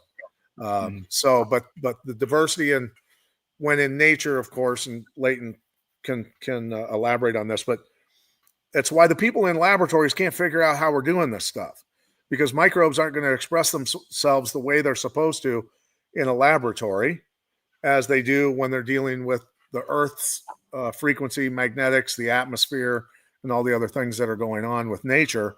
That's so whatever the problem is in the soil, whatever needs to be corrected, those are the microbes that are going to express themselves and deal with it and correct things and create balance in that environment, right? It's basically called competitive exclusion. So but see, when I use language like that, Leighton, everybody goes, they tune out, brother. They tune out. I got hit in the head a lot, so I've got to dumb it down. Well, bottom line, what that means is that there's nothing that can outcompete by itself. Exactly. So you have enough of a village, and everybody in the village is doing their part to prevent that one pathogen or that one anaerobe from getting into the village and overrunning it. And so that's why you hear me talk diversity all the time. Yeah, everything's kept in check. Everybody's kept in check. And, that's a conversation that I love to have. People hear the word free radical and they freak out because the medical industry has taught us, oh, you've got free radicals, we got to oxidize them. No, the free radicals, just like viruses, are there to keep everything in check. The free radical questions everything. And if you're not doing your job, you're dead. You're gone. Bye. And this is something that you'll look into this a little bit. I'm sure you have. So I came across an article, it was last year or the year before, I can't remember, that scientists discover 70,000 new viruses in the boreal forest soil. And I went, they're turning extremophiles into viruses to vilify them. So when the word virus is mentioned, their synthetic biology is what's causing problems, of course, chemicals, and then synthetic biology, biological weapons, are causing massive problems for decades for mankind. That diversity, the hundreds of thousands and millions probably of extremophile total, and I don't even use the normal scientific word for them just because I don't. That extremophiles, I think, are what they call viruses in the medical virology world that are actually what fix everything in the environment, right? In reality. Mm-hmm. Yep. And again, it's, the threat to the matrix is that we understand that these are good for us, not bad for us, so that they make them bad guys. And again, a lie told over and over becomes a perceived truth. When in reality, it's not a truth, but you've heard it so many times that you believe it without questioning it. And the madness of saying, okay, we know we're 10% human cells, the rest of us are just bugs, microorganisms. I'm going to make you afraid of the 90% you're made of. It cause you to freak out. Yep. Right? So it's the person with, bleach scrubbing everything in a house and just constantly like, knock it off. You're making yourself sick. Stop it. Yep. All that hand sanitizer. Oh my God. Yeah. Our skin, the suntan lotion. Oh my God. That just what we're being convinced of, like wearing sunglasses. Hold on. Hold on. Let me put on some aluminum. Yeah. Yeah. And this is the tragic comedy that is taking place too, is, they're constantly throwing out articles, and I know you guys see them constantly. Oh, scientists, PFAS are in this and PFAS are in like PFAS are prevalent and rampant in pharmaceutical pills. You're ingesting them every day and pissing them into the toilet and then flushing it into the water that my kids have to drink. Stop it. Just stop it. Yeah, you're so right. You're so right. I mean, think about this, right? PFAS is one of the highest concentrations of PFAS is in de-icer for airplanes. And guess where most airports are on? Swampy land or next to the aquifers and everything else. Yeah, right next to where all the water supplies are. So there was just a comment. What was the comment that just came up? What was that comment? Weaponized consumer products. So that made me think of this. So I want to literally, because I've written a ton of stand-up comedy stuff about the lunacy in the world.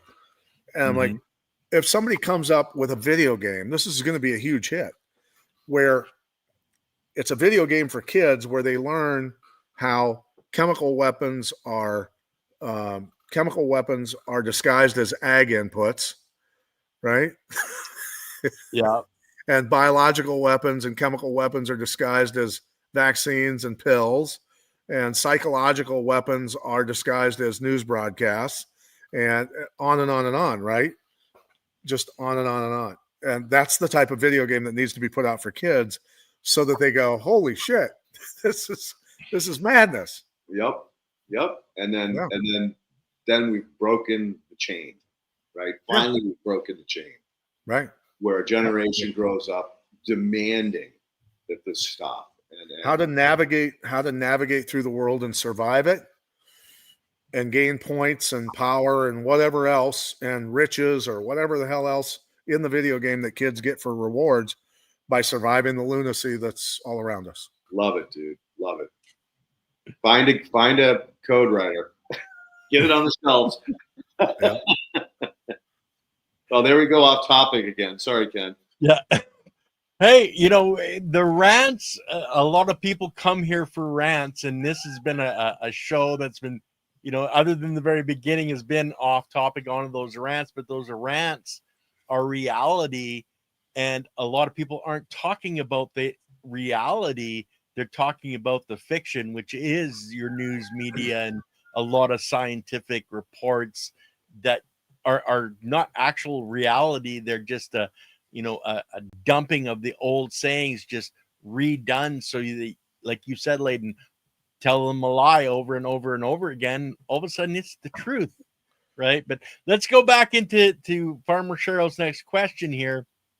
On YouTube, the permaculture consultant recently demonstrated how to use soil savior in his planting beds. It looks similar to how one would use EM1. Is this correct? Basically, here's what we tell people as far as, like, if they've got compost piles, for instance, absolutely mix up some soil savior, mix it in there, because depending on your compost, I mean, what was that organic matter grown with? What were the minerals in the soil? What was all those different types of things, right? And that's, for me, the organic matter is very important, but we've got to put the minerals and the microbes, into that and build that up, right? So that's something.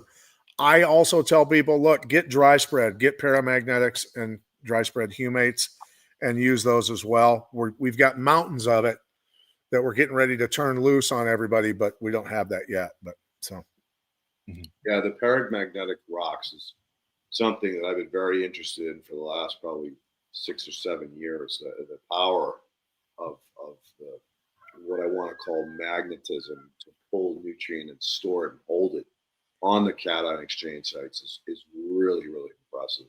And I've gone so far as to add clay to my compost process, which is a similar adding minerals. Like a bentonite. Well, actually, natural clays. I have listen to this, man. I'm on this compost facility where he gave me a whole acre to play with.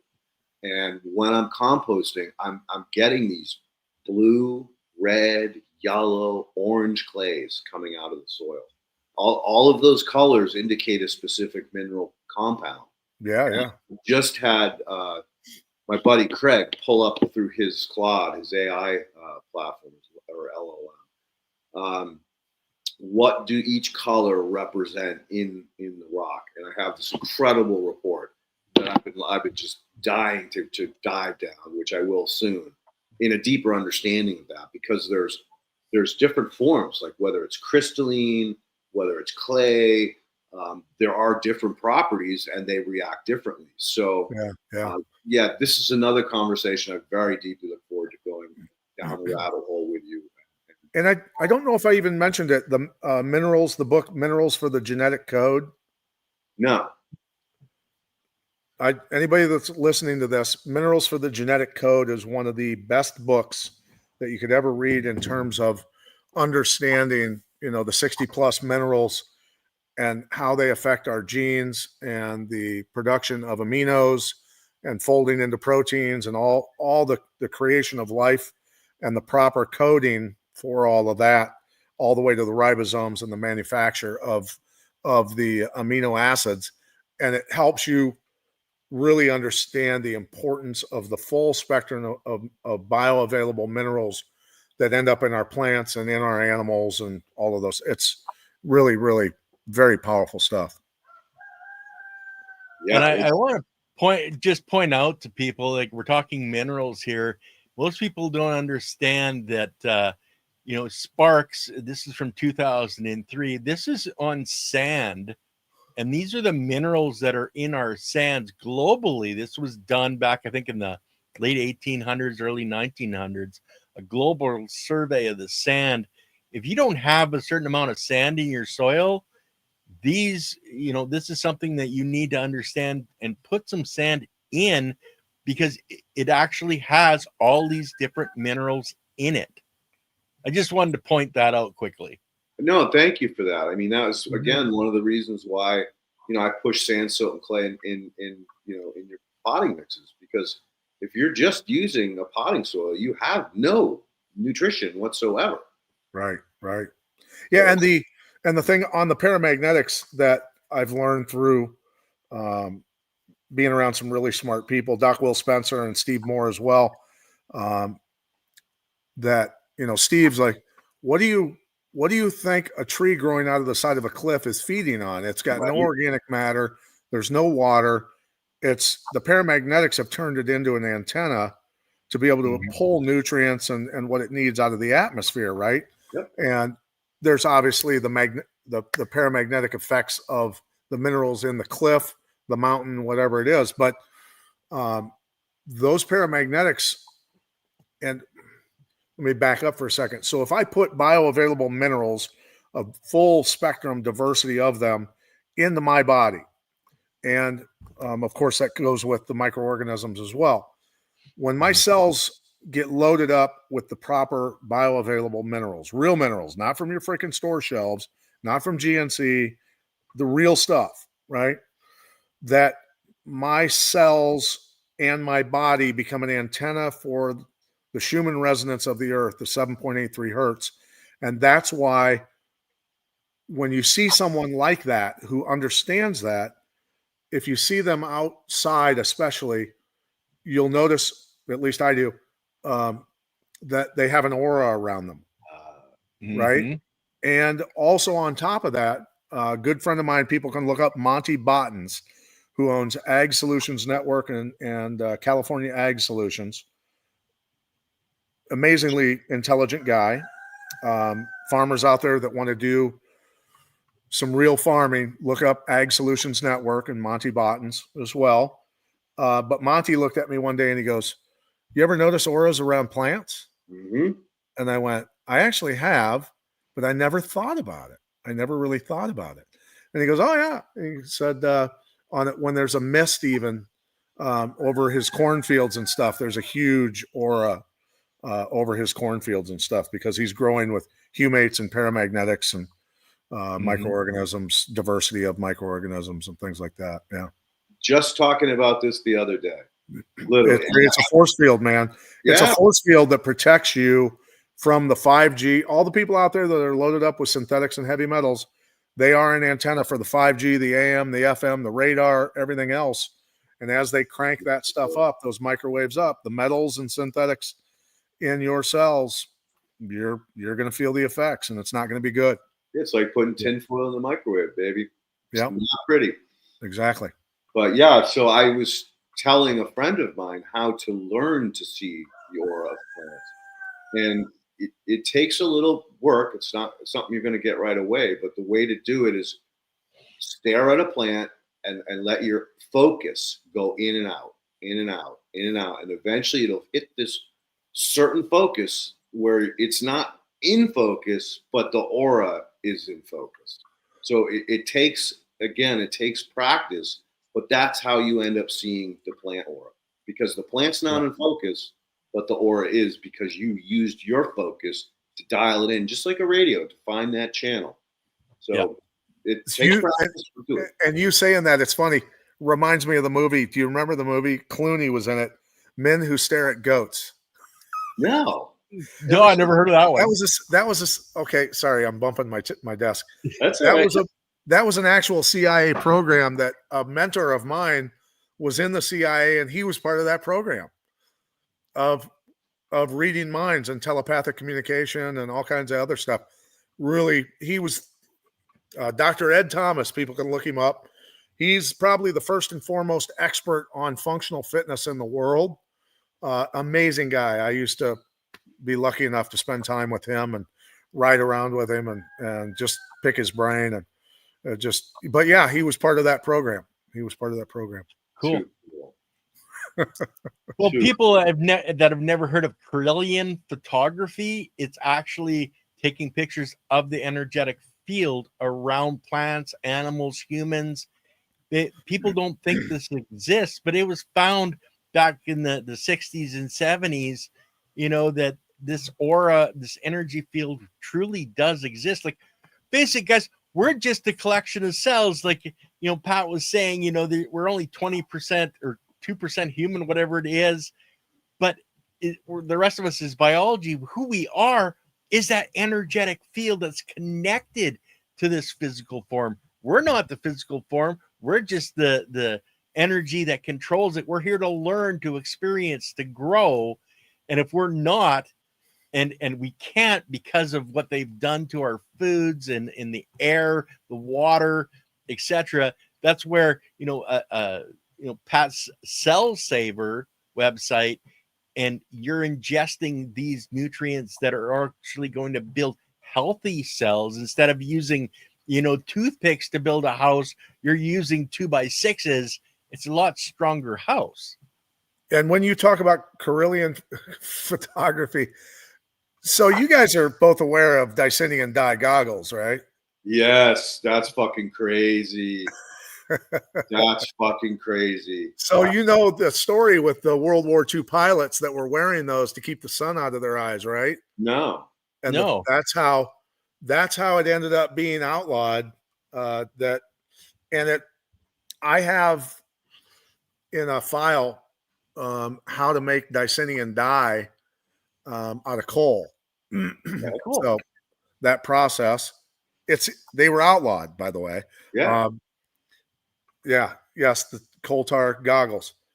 So that's where you see the auras, but the pilots were coming back freaking out and saying that they were seeing portals and other energy, interdimensional beings. All kinds of crazy stuff. And these guys were totally sober, pilots in World War II going, I'm not wearing those goggles anymore, bro. You keep those. Yeah, you fucked me up with that one. Yeah. I saw like 7 Klaus Schwabs. Yeah. Well, the thing is, what we're supposed to be able to see, what we're supposed to be able to attach to, has been held back from us for thousands of years. And we need to get back to that energy and be able to see and understand these things.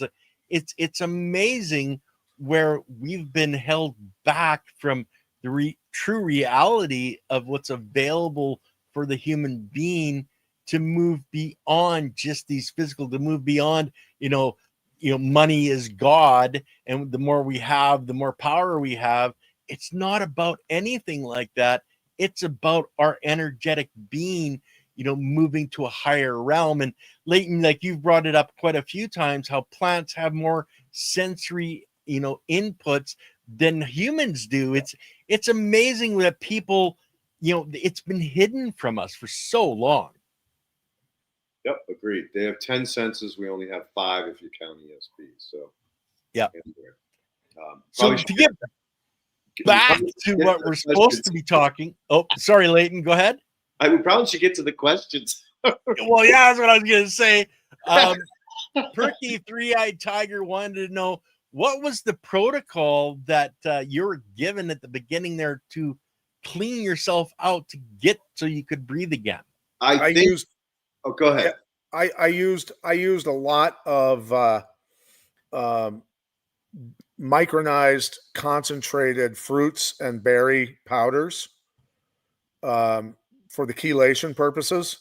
And once I removed the synthetics and heavy metals out of my tissues, out of my respiratory system, cells, and all of that, everything just, because the thing is that I've known for decades now is that just antioxidants themselves not only have the ability to chelate synthetics and heavy metals out of the cell, but also have the ability to repair damaged DNA, right? Mm-hmm. And that's just the antioxidant properties of really nutrient-rich berries and fruit. And of course, there's some vegetables as well. But that's what I did, is I collected the micronized versions of a lot of the berries, especially. I mean, honeyberries and a lot of other sea buckthorn and some other berries and things like that were micronized into a concentrated, super concentrated powder, and pounded that, and boom, my endurance, everything cleared out. Where'd you get them? Is that in your book or on your website? Or no, back in the day, there were supplement companies that actually carried those things. I'd seek them out, and then I ordered powders like CoQ10 and some other, stuff like grapes, concentrated grape skin extract that was micronized, that has massive amounts of antioxidant powers and stuff like that. So, one pill is like probably 500 grapes type thing. You know what I mean? Yeah. So does it still exist today? Can you get this stuff? Not as easily, because 95% of all of our food's grown with synthetics. So thusly, only 5% of all supplements, because, as Doc Will Spencer says, it's like, well, duh, supplements are supposed to come from food, really, ultimately. Yeah. We've had to go to different places now below the earth and other places to find concentrated deposits. But 5% of all supplements in the United States, max, are actually supplements that come from real food that was grown without synthetic chemicals. And who knows whether that was grown with really nutrient-rich soil or not, right? Yeah. So that's the dilemma we're dealing with, though. It is. Can people find this, or is this what you're bringing out on Cell Saviors? Is these kind of mixes to help us, build healthy cells?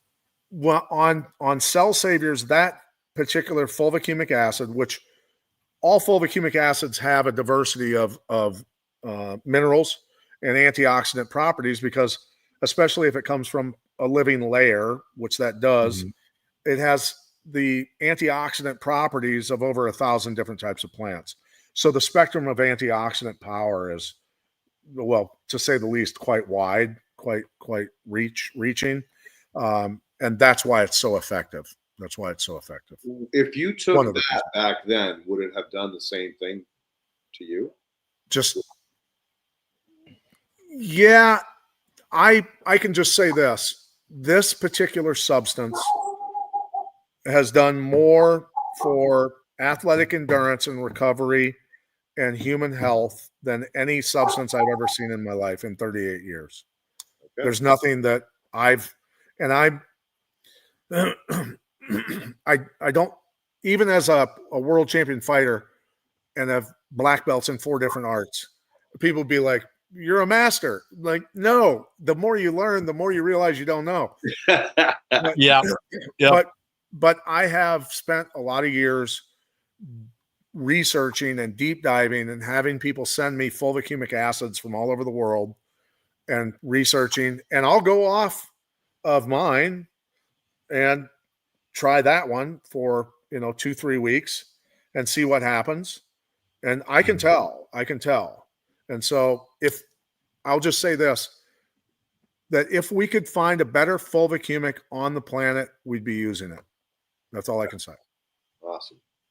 So okay, let's go back to the next question here. I just heard how great your product is on the permaculture consultant and touched on what his dad had done in North Carolina after the hurricane. And I had heard this mentioned by a couple of people.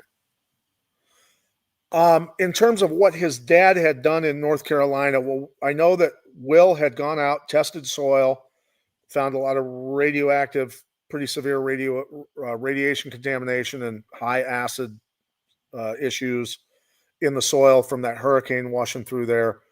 And the soil test came back after, we have it tested again 5 months later, and everything was reduced to below non-detect levels.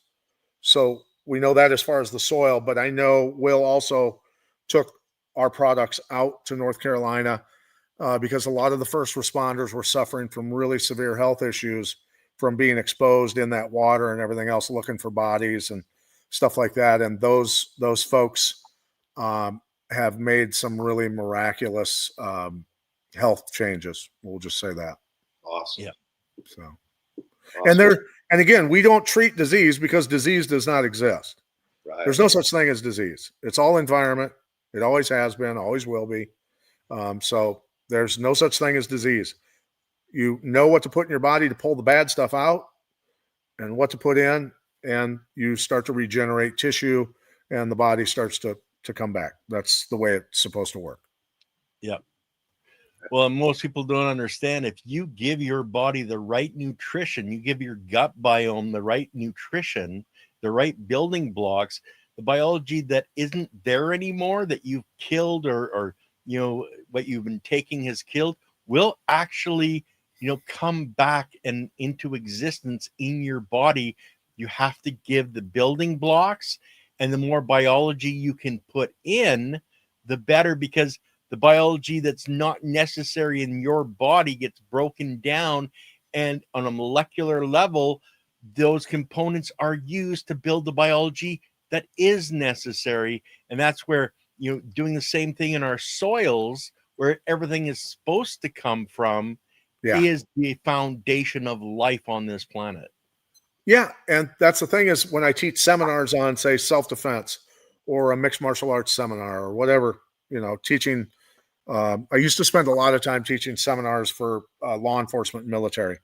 COVID messed that up big time. But anyway, asymmetrical self-defense. So physical self-defense obviously is important. Knowing how to take care of yourself if you're attacked physically. Very important.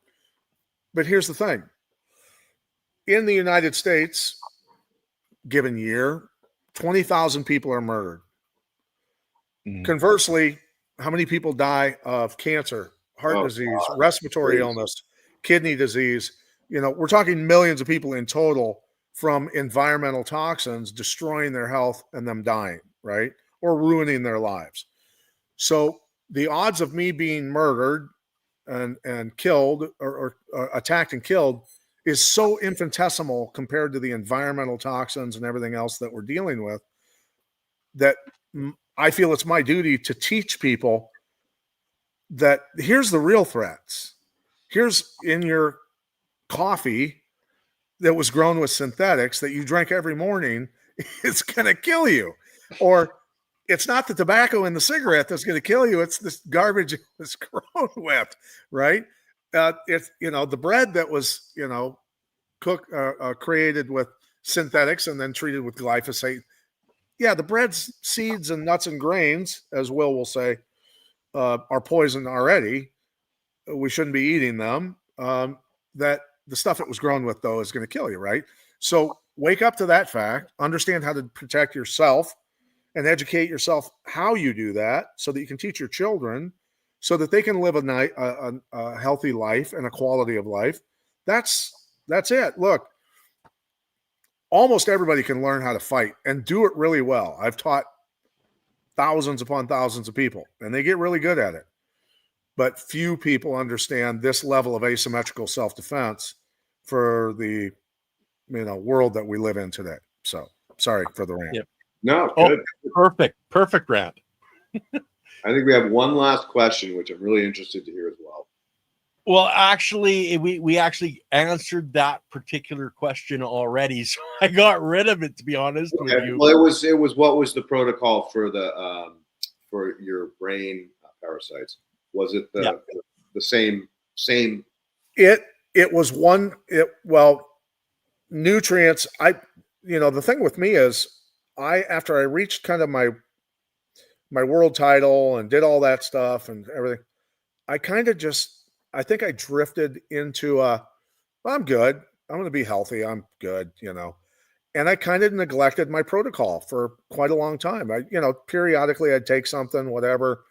But I kind of let myself, and the stress of life, the negativity that I was feeling, the stressors of understanding what was coming, a lot of things compiled on me emotionally as well, spiritually very dark.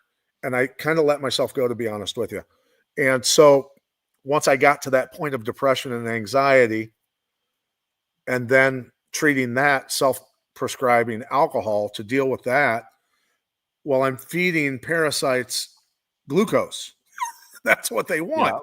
So I would create the monster and they'd get worse, right? So when people feel like they need a drink, they have to have a drink, that's not you. When you need mac and cheese or a sandwich because of the bread or spaghetti because of the pasta, that's your parasites going, feed me, feed me, right? So what I was doing was I was feeding the brain parasites and the nervous system parasites and the rest of them glucose every time that I drank. Now, I didn't drink every day. I was the type of drinker that would be like, I'm just overwhelmed. I can't deal with this. It's an excuse, right? It's just an excuse. So what I'm telling people out there is so important to me anyway. And I think that people will realize it, that they're in the middle of it, that your anxiety and depression, the vast majority of, again, we talked about this, Leighton and I did, the vast majority of all mental illness comes from brain and nervous system parasites. And that if you drink or take SSRIs or antidepressant drugs, you're not helping the situation. You have to do the heavy lifting. And what Will gave me on top of everything else that I was doing, again, as I was coming out of the alcoholism, was a very high grade methylene blue. And the methylene blue wiped out the parasites in my brain and nervous system in 10 days. Now, did you have a reaction? Like I know if you've got a lot of parasites and you kill them, they release the toxins, where if you basically shock them, put them to sleep, they flush through your body. Without that, does the methylene blue knock them out, or does it kill them and release those toxins? It whacks them. It whacks them. So people have to be aware that you can have a health crisis when you're taking this. Absolutely. Well, I didn't have that experience. I can tell you this though. When I did a parasite cleanse, I did some really concentrated, I won't even say in the form it was in, really highly concentrated minerals. I did colloidal silver, high doses, colloidal copper, and a few other components, chlorine dioxide, which I probably shouldn't even mention, that I had a healing crisis where if I didn't know that it was coming, I would have called an ambulance and said, you got to get me to the hospital. I'm dying.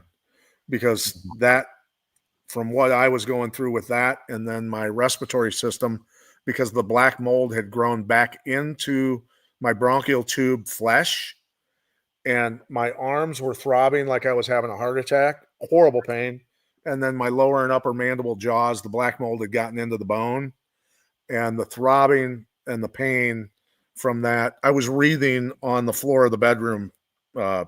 It was bad. It was really bad. So don't suggest you do everything at once like I did. I'm used to pain. That one was a unique situation, though. I can tell you that. Low and slow. Yeah, slow detox. That's why on the fulvicumic acid, it says take 1 capsule for 10 days, then 2 capsules for 10 days, and then you can move up to 3 capsules thereon forward. After slowly remove the toxins out of your body. So awesome. Well, I thank you so much for the time that you've dedicated to this, giving us your incredible story as well as access to these products that you've developed. And really looking forward to having you on again, my friends. So thank you guys. You guys are awesome. I appreciate you both. A second, please go back to the calendar and sign up for another Monday. Ken, as always, thank you for all the behind-the-scenes work that you do to put this together every week. And was there any housekeeping that you needed to address, Ken? Well, I'm actually hoping that Will is going to come on with us next week, which is the gentleman that has helped Pat so much get through this. And of course, on Wednesday, guys, we're going to have the next chapter of it's Don't Panic, It's Organic. Andy Lopez's book is coming up Wednesday. And of course, the chiropractic is sexy. The ladies are back on Thursday, talking about how to get you back in alignment so that those energetic flows are working right. So don't miss that stuff, guys. We'll be back. Pat, stick around. We're going to end the broadcast, guys, and we will see you on Wednesday.